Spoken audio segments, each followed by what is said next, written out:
Hello students, last time we discussed about the alternating current, formation of alternating current, how it is a sinusoidal curve and all that. And the equation for the sinusoidal curve we derived that E is equal to E0 sin omega t, and for current I is equal to I0 sin omega t, where E is the instantaneous value of the alternating current in a time t and I is instantaneous value of current, corresponding instantaneous value of current in a time t. E0 is the peak value of EMF and I0 is the peak value of the current that we discussed in last lecture. And also we discussed about the root mean square, RMS value, relation between RMS value and peak value, all that we discussed in last lecture. Today we are discussing the one physical quantity, that is phasors.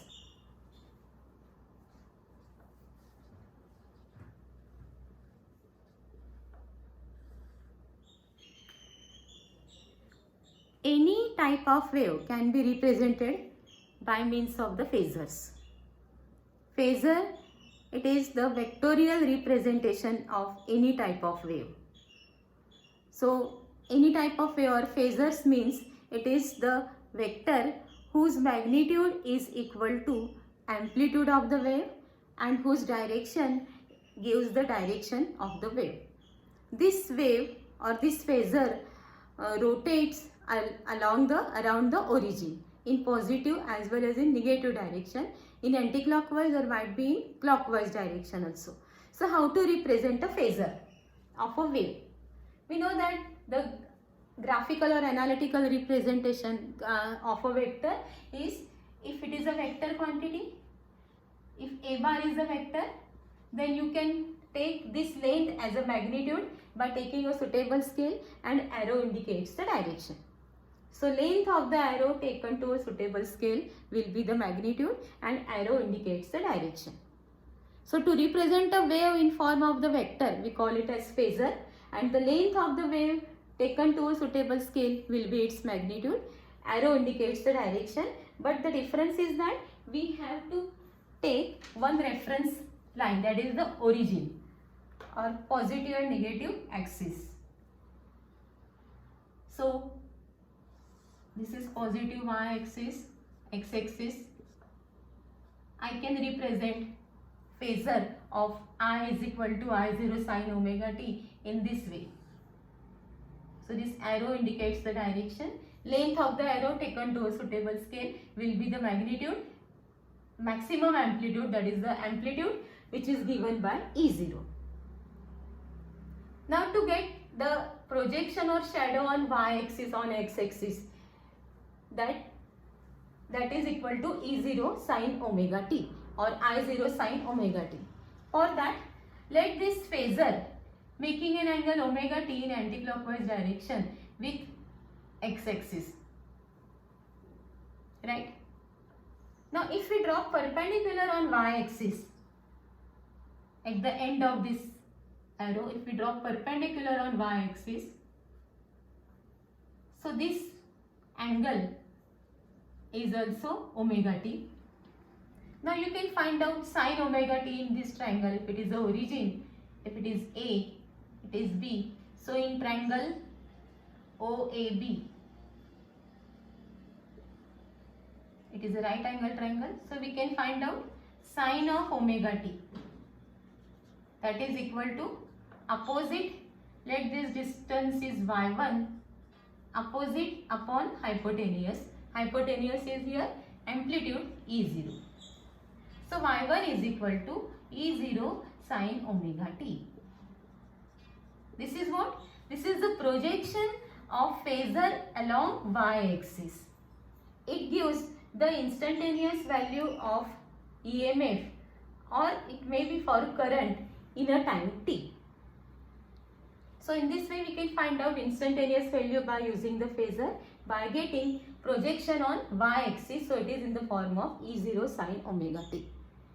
Now similarly, we can drop the perpendicular on x-axis also. If this is the phasor, Drop the perpendicular on x-axis at the end of the phasor. It cuts over here. So this is right angle. Let it is OAC. So you can write for the triangle OAC. In triangle OAC, find out cos factor, cos omega t. Cos omega t is adjacent upon hypotenuse. So this is adjacent, let this distance be x1. So this is x1 upon hypotenuse is amplitude E0. So this x1 will come out E0 cos omega t. That is what is it? This x1 is what? This is the projection of the phasor along x-axis, and it gives the instantaneous value of maybe current or voltage in terms of E0 cos omega t. So this is the representation of phasor, and the projection along y and projection along x-axis will give the instantaneous value of current or EMF. Okay, understood?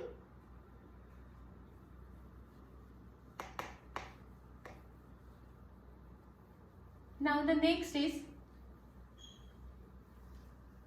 different type of AC circuits. This is alternating current, representation of alternating current. E is equal to, it is in first diagram, alternating current or EMF is connected across the resistor, value of resistance is R. And second diagram, alternating EMF is connected across the inductor. Inductor, it is the coil and it having its resistance negligible, very small resistance. And in third diagram, the EMF is connected across the capacitor of capacitance C.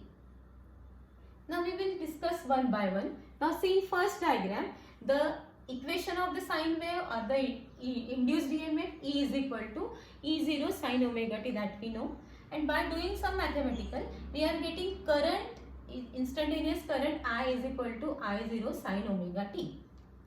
In second diagram, value of induced EMF or instantaneous EMF, E is equal to E0 sin omega t, and doing some mathematics, the current is coming I0 sin omega t minus pi by 2.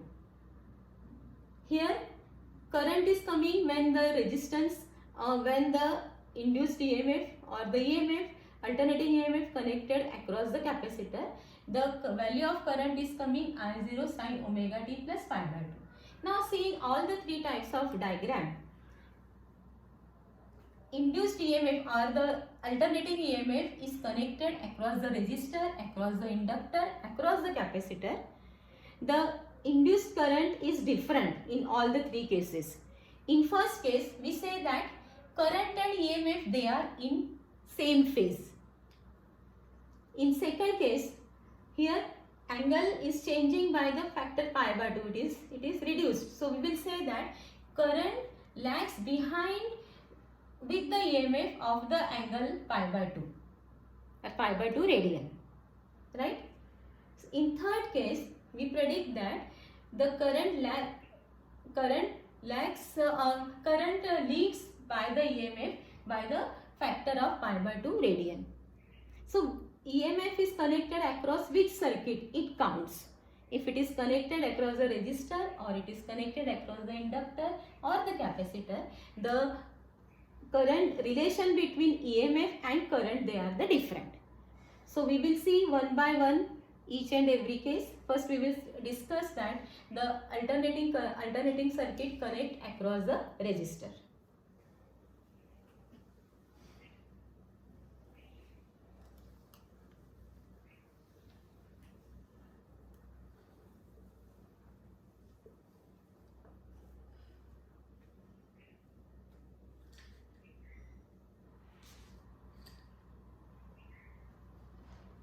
AC voltage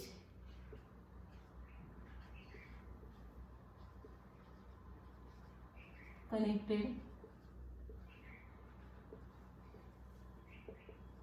across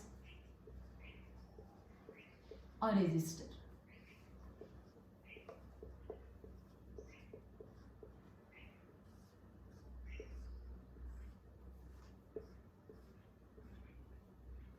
First I will draw the diagram. Here. Can you see this?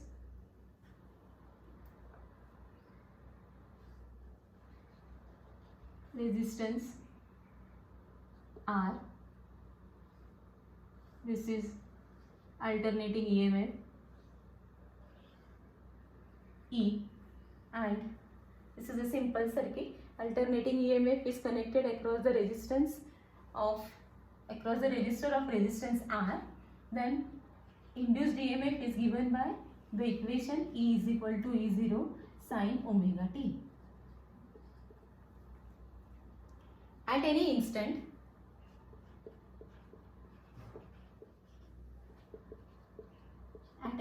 of time, let the current flowing through the circuit is I, and it is given by using Ohm's law is E upon R, where I is the EMF induced in a time t. So this we substitute here. Give it equation number 1. If we substitute the value of E is equal to E0 upon R sin omega t is I. Okay. So see, E0 is the peak value of alternating EMF and R is the resistance. Both are constant quantity. So E0 upon R you can write as the current, and that is equal to I0. Because this is E0 is the peak value. So dividing by the resistance, we will get the peak value of the current, that is I0 sin omega t. So this equation we are getting, let it be equation number, this is equation number 1, this is equation number 2, and this is equation number 3. Now on comparing equation 1 and 3, what we predict? On comparing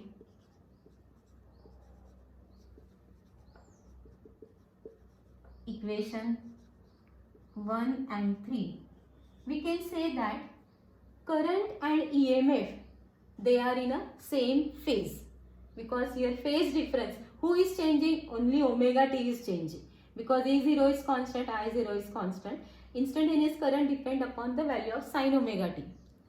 If sin omega t is constant in beginning, that what we can say that they are in a phase. So we comparing equation 1 and 3, EMF and current are in a phase, or what we can say in another way, their phase difference is 0.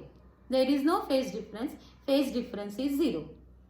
Means that they are reaching their maximum value 0 and minimum value in the same time, but their maximum and minimum value might be different.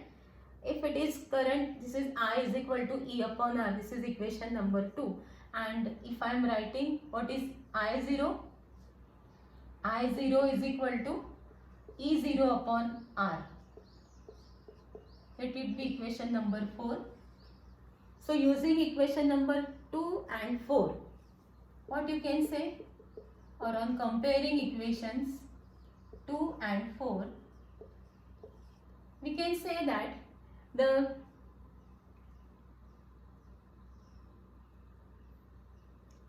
this resistance works same, this resistance is doing same work in AC as well as in DC, because for this one it is coming I is equal to E upon R, and for instantaneous value of the peak value it is coming I0 is equal to E0 upon R. So for AC and DC circuit, resistance plays the same role, and the value of peak value of current I0 is equal to E0 upon R, where E0 is the peak value of the EMF and it is dividing by the resistance. So I0 is always less than E0, right?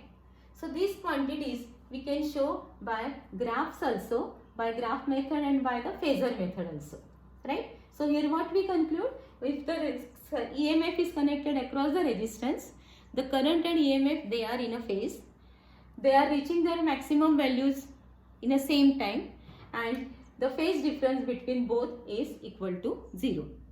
and this resistance plays the same role in AC as well as in DC circuit, right? Now this can be shown by graph method also, and for phasor diagram it can be represented. So E is equal to E0 sin omega t, and for this we are getting I is equal to I0 sin omega t. Now plot a graph for both E0 and I0. This is the graph of omega t versus E and I, E or I. So E0 is the peak value, it is like this.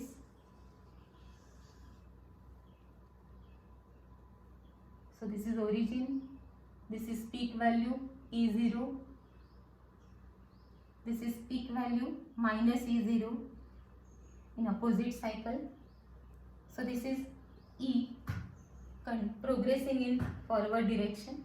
Now for current, the peak value, it starts from the origin because it is in a phase. It will reach a maximum value in the same time. Its maximum value is I0, and then again reaching to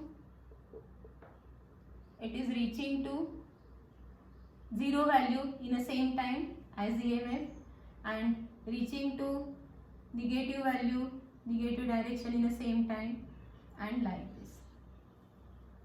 So this is the curve for I, right?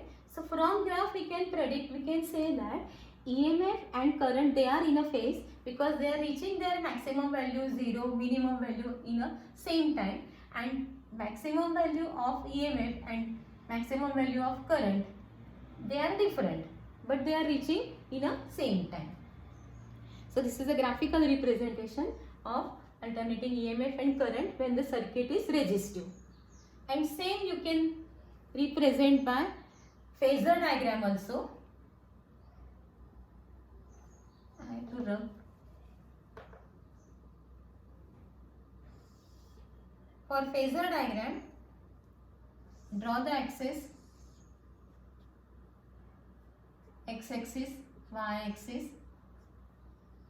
Phasor you have to represent for EMF, its length is more because E0 is the peak value of the alternating EMF, and if you draw perpendicular on x-axis, on y-axis, so this will be the value of E0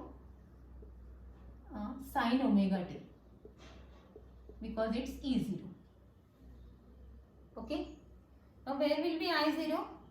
I0 is the lesser than E0. So on the same line, because they are in a phase, graph tells us that if we are drawing both the I0 and E0 in the same line, it means that they are in a phase. So this is smaller one, so the length of the arrow should be small. So this is I0 up to here. So if you draw perpendicular on y-axis, so it will be instantaneous value of current I0 sin omega t. This. So if the graph is here, then using the graph, what we can say that for this graph, it shows that EMF and current, they are in a phase. Their phase difference is 0. They are reaching their maximum 0 and minimum value in the same time.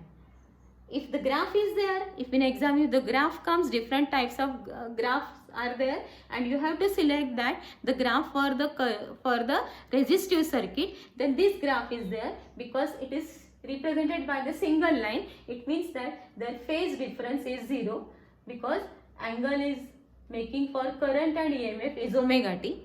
So there is no phase difference is 0. So this is the resistive graph, and these are the peak values of EMF and the current by finding the projection along y-axis. Okay, understood? Thank you.